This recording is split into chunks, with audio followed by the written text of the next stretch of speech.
Own Sheikh का गज़ल जवाद को झूठा और मुनाफिक करार दे दिया। ओन शेख ने एक मरतबा फिर से रजब की फैमिली पर वार किया है। गज़ल जवाद ने जैसा कि किसी का नाम लिए बगैर सारी बातें की और सारा कुछ बताया कि जब किसी ने बर्थडे पर विश ही नहीं किया तो फिर उनको कैसे बुलाएं। अब ओन साहब आए हैं और कह रहे हैं कि पूरी फैमिली को ब्लॉक कर दिया गया था, कहाँ पर मैसेज करते, कहाँ पर कमेंट करते। तो बड़ी ही हैरत की बात है कि जो बातें आपने करनी होती है वो आप आकर स्टोरीज़ में बता देते हैं, इधर उधर कमेंट करते हैं। आपकी वालदा, आपकी बहन, आपकी बहन ने तो कभी नहीं किया, वो रिपोस्ट करती हैं सिर्फ। लेकिन हाँ, ये बात है कि ईमान ने आज तक कभी इनकी फ़ैमिली के खिलाफ़ कोई कमेंट मैसेज नहीं किया। लेकिन ये ओन और जो आंटी हैं, इनकी वालदा जो हैं, वो इधर उधर जाके मैसेजेस करते हैं, कमेंट करते हैं। अभी कल गज़ल जवाद ने, कोई मेरा ख़्याल है उसने ज़िंदगी में पहली दफ़ा इन चीज़ों का जवाब दिया, इस कंट्रोवर्सी का। क्योंकि लोग यहाँ पर हमेशा जो है वो जब भी रिश्ता में मसला आता है, प्रॉब्लम आती है ना, तो लोग सास और नंदों को बुरा भला बोलते हैं। तो हुआ कुछ यूँ कि गज़ल ने पहली दफ़ा जवाब दिया, क्योंकि बात उसकी छोटी बच्ची की थी।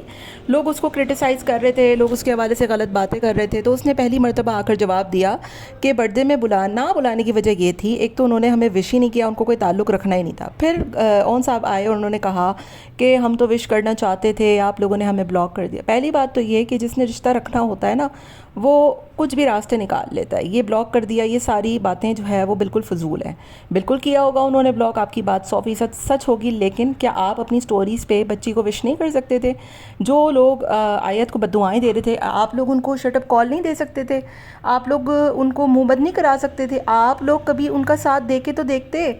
लारेब मलिक मैसेज करती हैं तो आप लोग आ जाते हैं, उधर से कोई बंदा कंट्रोवर्सी निकालता है तो आप लोग आ जाते हैं। आप लोग खुद उस फैमिली के हेटर्स के साथ मिल जाते हैं और बाद में फिर अगर वो कोई शिकवा शिकायत करते हैं तो फिर आके जवाब भी देते हैं। मतलब इतना भी क्या सोशल मीडिया की खपत के यार, अगर इंसान को कोई मसला बन रहा है तो उसको छोड़ दो, ख़त्म कर दो।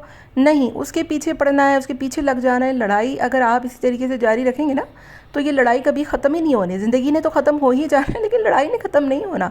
तो खुदा का वास्ता है भाई, ये जवाब पे जवाब, सवाल पे सवाल मत किया करें। अगर गज़ल ने शिकवा कर दिया तो खामोश हो जाएं, बात गुजर गई, हो गई। हम भी देखते कि यार हाँ उसने बोला, आगे से बंदे का कोई जवाब नहीं आया। लेकिन आप लोग कोई मौका हाथ से जाने ही नहीं देते।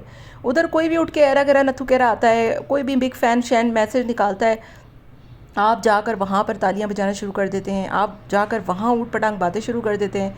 तो मेरा ख्याल है कि ओन को थोड़ा ख्याल करना चाहिए इन चीज़ों के हवाले से कि वो अब गज़ल जवाद से जो है वो उन्होंने लड़ाई शुरू कर दी है सोशल मीडिया पे। गज़ल ने अगर कोई बात कह दी तो आप खामोश हो जाते। और मतलब बर्थडे विश इसलिए नहीं की कि नंबर ब्लॉक था, बाकी सारी बातें आपकी हो जाती हैं अपनी स्टोरीज़ पर, कमेंट्स पर। तो ये तो बड़ी अजीब सी बात है। आपका क्या ख्याल है, कमेंट में ज़रूर बताइएगा।